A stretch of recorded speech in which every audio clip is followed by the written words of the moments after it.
Shalom, Ravierim, Deus abençoe a todos em nome de Jesus. Eu tô gravando esse vídeo porque me chamou muita atenção dois personagens lá do TikTok, né? Duas pessoas, elas levantaram um assunto sobre quem era Balaão, né? E aquilo me despertou uma curiosidade, né?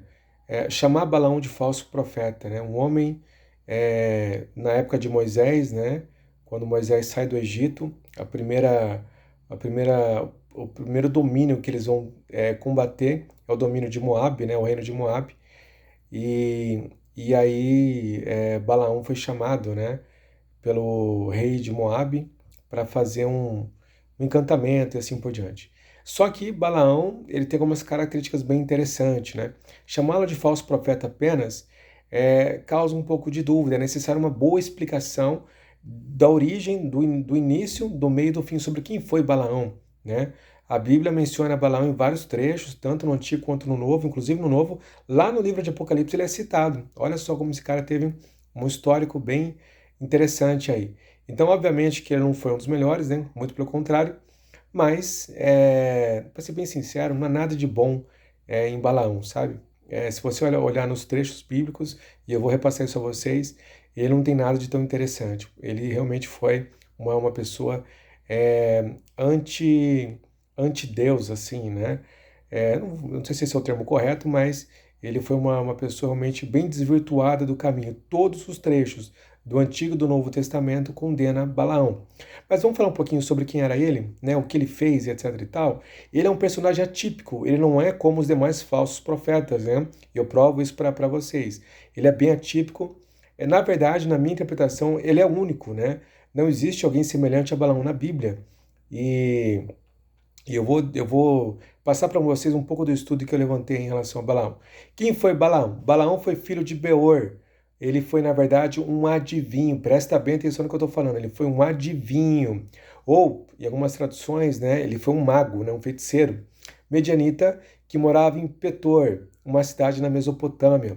Petor, sua terra natal, no hebraico significa adivinho. Se você for buscar etimologia, a tradução da cidade onde ele morava, né, da sua terra natal, Petor já significa adivinho, corrobora com a sua função, com o seu cargo, né?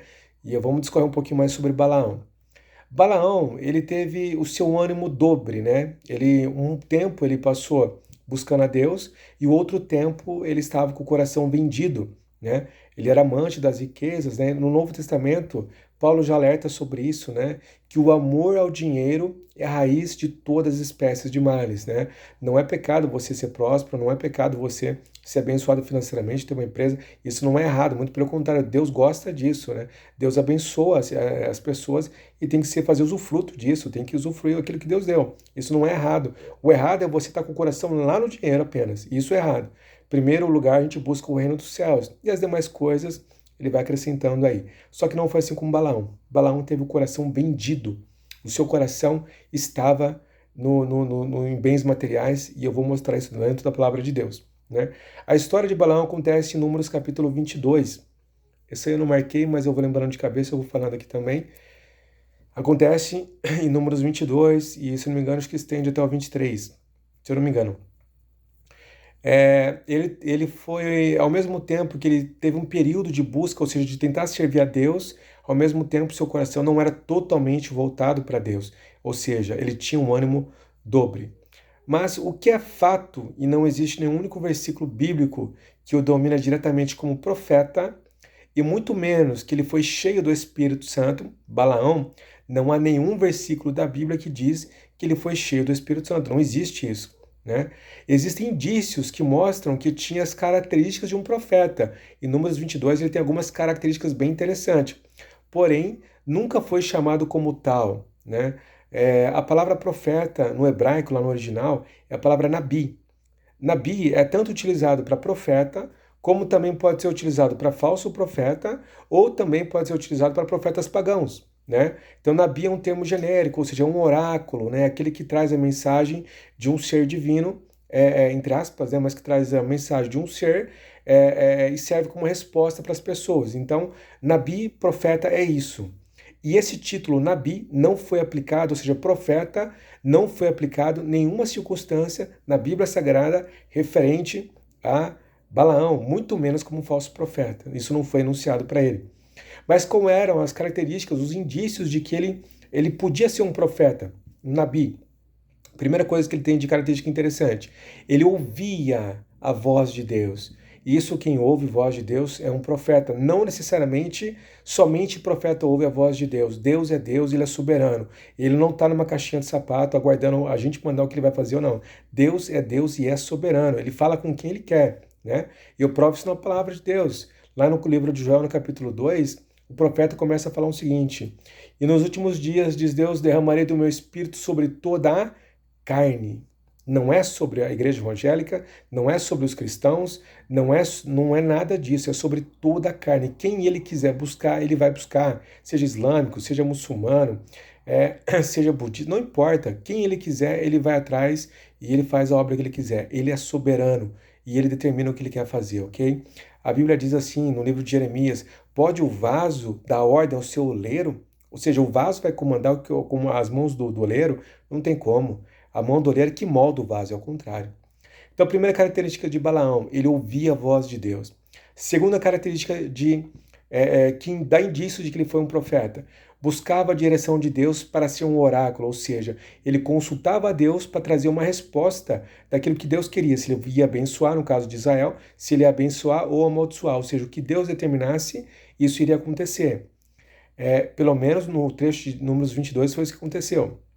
Terceira característica dele, que dá indícios de que ele foi um profeta. Tinha a visão aberta do mundo espiritual. Lembra daquela passagem? Ele está em cima da sua jumentinha de anos e anos, e a jumentinha se desvia do anjo, né, 2 ou 3 vezes, e na última vez ela empaca, ela deita, o Balaão começa a espancar a sua jumenta, e aí Deus abre a boca da jumenta, e a jumenta começa a falar com Balaão. E ela fala assim, olha, se eu for avançar, você não está vendo o anjo ali? Mais ou menos assim, né? E aí os olhos a visão espiritual de Balaão é aberta e ele contempla o anjo. E ele viu que a sua jumenta o salvou na verdade. Deixa eu abrir um parênteses bem rapidinho aqui, deixar muito claro. A jumenta não era profeta, mas Deus usou a boca dela. Então, não é porque Deus está usando a boca que é profeta, ok? E nem falso profeta também. Se ele usou uma jumentinha, quanto mais um homem. Ele é Deus, ele é soberano, faz o que ele quiser. Bom, vamos lá. Então, do que a Bíblia chama? Como é o trecho, ou que título, ou que cargo a Bíblia dá, né, os profetas dão em relação a Balaão? A Bíblia é muito clara nisso. A Bíblia o chama de adivinho. Olha só o que diz no livro de Josué, no capítulo 13, no verso 22. Também os filhos de Israel mataram a fio de espada a Balaão, filho de Beor, ou adivinho, não é profeta nem falso profeta nem nada disso. A Bíblia o chama de adivinho, como os mais que eles foram mortos. Isso está em Josué, capítulo 13, verso 22. Os israelitas também mataram, isso está na versão ARC, na versão NVT está assim. Os israelitas também mataram Balaão, filho de Beor, que usava mágica, ou seja, ele era um feiticeiro, ele era um mágico, para prever o futuro. Josué 13, 22 na NVT, não é NVI, NVT, ok? Mas o que comprova que ele era um mago ou um adivinho? Olha só o que diz Números capítulo 22, verso 7. Os líderes de Moabe e os de Midian partiram, levando consigo, olha só, o preço para os encantamentos mágicos. Quando chegaram, comunicaram a Balaão que Balaque, ou seja, o rei de Moabe, tinha dito. Isso está em Números 22, 7. Então, o que é essa palavra adivinho, né? Lá no original, se eu não me engano, acho que é Kwasan, lá no original, no hebraico. E essa palavra significa? Qual o sinônimo dela? Primeiro, quem pratica adivinhação. Esse é o sinônimo dessa palavra. A raiz dela significa isso. No hebraico moderno, essa palavra é traduzida como magia. Quis receber recompensa por praticar magia ou encantamento. Lembra que o anjo apareceu para ele, mesmo dizendo que ainda que recebesse todas as riquezas de Moabe, diria apenas o que Deus mandasse. Ainda assim, seu coração cobiçava o dinheiro. Ou seja, se Deus mandou ele ir com o povo de Moabe, por que a ira de Deus se levantou contra Balaão? Por que Deus se irou contra Balaão? Porque Deus mandou ele ir. Chegou um momento que Deus mandou Balaão ir com eles para subir até a montanha, para amaldiçoar Israel, pelo menos uma parte que eles pudessem ver e amaldiçoar. Por que Deus mandou e Deus ficou irado com isso? Eu entendo, é a minha inferência, eu entendo que Balaão no seu coração cobiçava o dinheiro. Por isso que Deus mandou o anjo para matar Balaão. Porque ele disse na boca dele que ele ia fazer o que Deus mandasse, mas o seu coração estava no dinheiro. E há trechos bíblicos que corroboram com essa afirmação. Eu vou passar para vocês aí. Em 2 Pedro, no capítulo 2, no verso 15, olha o que Pedro falou acerca de Balaão. Eles abandonaram o caminho reto e se desviaram, seguindo o caminho de Balaão, filho de Beor, que amou o salário da injustiça. Meus queridos, está muito claro, né? Está muito nítido. Eu vou mostrar mais base bíblica, mas assim, está muito claro que o coração dele estava no dinheiro. Né? Olha o que a Bíblia diz, Pedro falando, Pedro, o apóstolo de Jesus Cristo, que ele amou o salário da injustiça. 2 Pedro 2,15 está esse versículo. Outra coisa, ele ensinou o rei Moabe a armar ciladas contra o povo de Israel, induzindo-os a duas coisas. Primeiro, comer alimentos sacrificados a ídolos. Ele praticava isso, a terra de Moabe fazia isso, e armou essa cilada para que Israel também fizesse isso. A segunda coisa que ele fez, praticar imoralidade sexual. Isso foi ensinado ao povo de Israel, que se corrompeu dessa forma. Olha só o que diz no livro de Apocalipse, no capítulo 2, verso 14. No entanto, tenho contra você algumas coisas. Você tem aí pessoas que se apegam aos ensinos de Balaão. Balaão ensinava. Ele era um falso mestre também. Que ensinou Balaque a armar ciladas contra os israelitas, induzindo-os a comer alimentos sacrificados a ídolos e a praticar imoralidade sexual. Está em Apocalipse capítulo 2, verso 14. A palavra hebraica empregada aqui para Balaão, referindo-se ao seu ofício ou de adivinho ou mágico, é quassam, e significa adivinhação, oráculo e magia. Isso está no dicionário, no tradutor. Pega o Google aí, traduz aí quassam em hebraico, você vai ver que o sinônimo ou o significado é magia. No livro de Êxodos, quando os mágicos do faraó imitaram os sinais sobrenaturais de Moisés, e algumas das pragas lançadas, a palavra em hebraico empregada para os feiticeiros, ou seja, aqueles homens que também transformaram, né, o seu bastão, a sua vara, também transformaram em cobras, em serpentes, etc. e tal.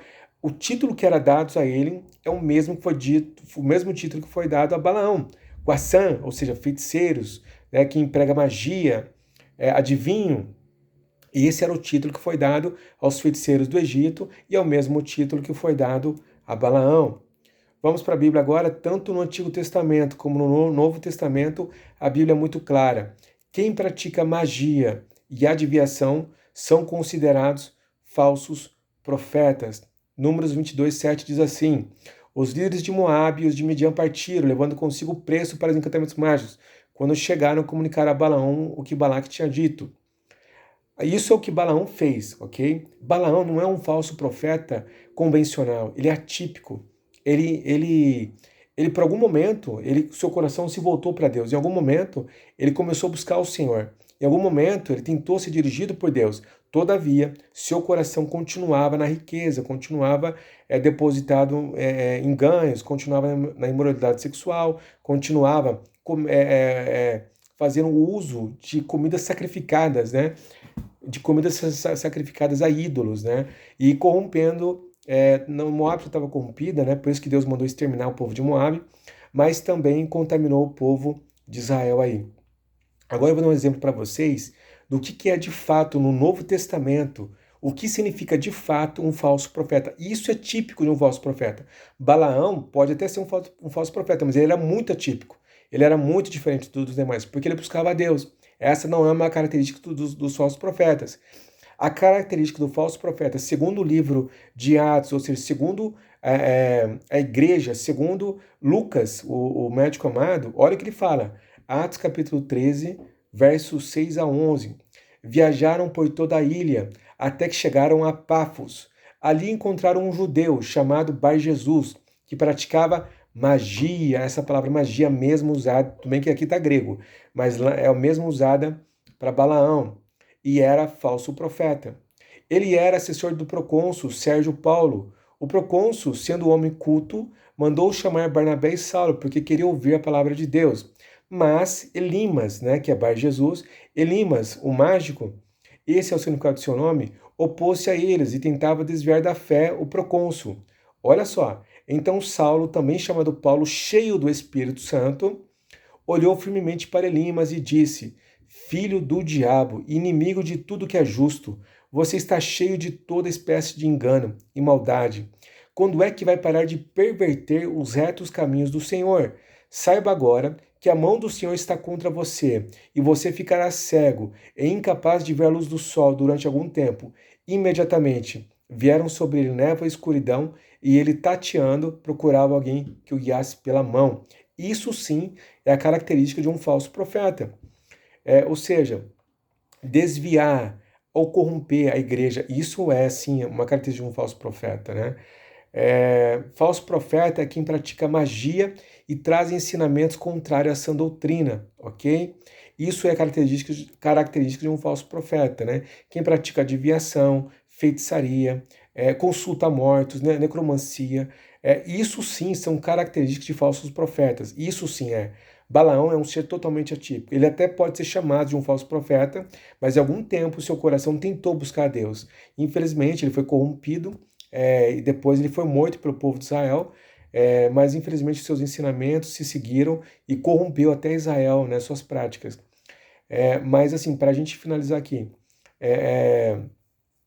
um falso profeta, ele pratica magia, pratica feitiçaria, pratica encantamento, como Balaão fez, né? Praticava todas essas coisas. A sã doutrina é deturpada. Obviamente que de igreja para igreja vai variar, né? Algumas igrejas têm usos e costumes, né? De igreja varia. A metodista tem uma visão, a presbiteriana tem outra visão, a assembleia tem outra visão, a Deus e Amor tem outra visão. A Congregação Cristã do Brasil tem outra visão, cada um tem a sua visão, ok? E fora as igrejas menores, né, que nomes que fica impossível de falar todos, mas todas as igrejas têm suas visões distintas uma da outra, né? Mas há pilares, há ensinamentos muito fundamentais, esses ensinamentos não podem ser quebrados. Por exemplo, Jesus Cristo morreu e ressuscitou no terceiro dia. Qualquer boca que professa isso já está bem avançado nos caminhos da salvação, ok? Isso é uma doutrina, um pilar da fé. Isso não é uma coluna, isso não pode ser quebrado. Isso é que sustenta a fé cristã. Há várias outras colunas, né? O batismo nas águas é uma delas. Há outras coisas que não são relevantes. Por exemplo, nós temos os pentecostais, nós temos os neopentecostais, nós temos os tradicionais, nós temos os continuistas. Então, são várias vertentes e linhas de pensamento. Mas a coluna, os pilares, não podem ser alterados ou adulterados. Então, a adulteração dos pilares, isso sim, característica de um falso profeta. Agora, características menores, se uma pessoa fala em línguas ou não, profetiza ou não, isso não pode predizer, ou isso não pode ser anúncio de uma pessoa ser falso profeta ou não, porque cada igreja tem a sua vertente, ok? Pilar não se altera. Alterou o pilar, praticou feitiçaria, praticou necromancia, praticou ensinos contrários às doutrinas mais básicas e essenciais do cristianismo, e isso é falso profeta, ok? Então Balaão não é referência de falso profeta, ele foi um falso profeta extremamente atípico, né? Não há na Bíblia nenhum ser semelhante a ele, não há nenhuma pessoa, e a Bíblia não chama de Nabi, a Bíblia não chama de profeta ou falso profeta com esse termo. A Bíblia o chama de Quazan, ou seja, ele é um adivinho, ele era um adivinho. Essa é a característica dele, esse era o título real dele, e é assim que a Bíblia o chama. Quazan, adivinho, feiticeiro, não falso profeta, ok? Forte abraço. Se alguém tiver alguma dúvida, quiser mais explicações, essa é a minha visão. Se alguém tiver alguma outra visão e quiser compartilhar, estou aberto para estar aprendendo também, porque a gente está aqui para crescer, para aprender, mas foi necessário, porque eu vi várias pessoas, né? Vi duas pelo menos, fazer um levantamento, porque ele acertou as profecias, mas era corrompido, então era um falso profeta. Não era bem assim não, viu, gente? Por que eu estou fazendo esse vídeo? Qual que é o meu medo? Os profetas, que são como Isaías, obviamente que Isaías está numa escala muito maior, mas por que eu estou citando Isaías? Porque Isaías, esse era o Nabi, né? Se você ler Isaías capítulo 3, ali usa os dois termos, Nabi e Quassã, fala do profeta e fala do adivinho. E Isaías ele era um profeta. Agora, olha que interessante.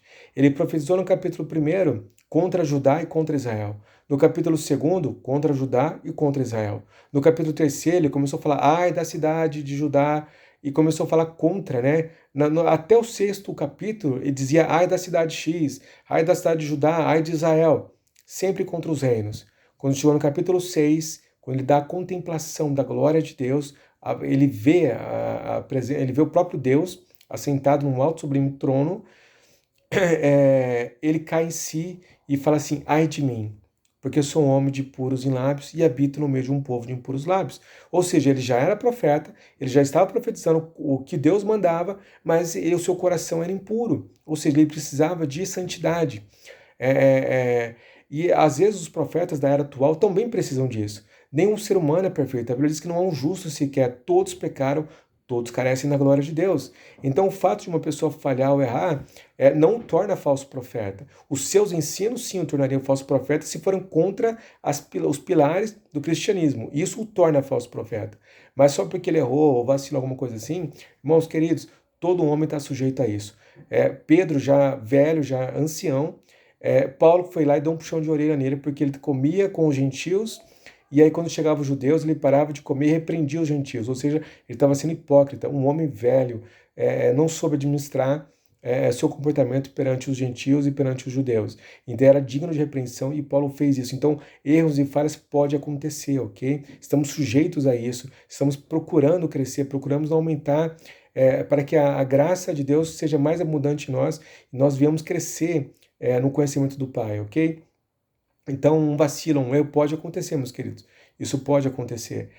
Mas não significa que ele é um falso profeta. Falso profeta é quem adivinha, quem pratica feitiçaria, quem pratica mágica, quem ensina doutrinas como comer comida sacrificada de ídolos, quem pratica imoralidade sexual, né? Quem apoia essas ideias.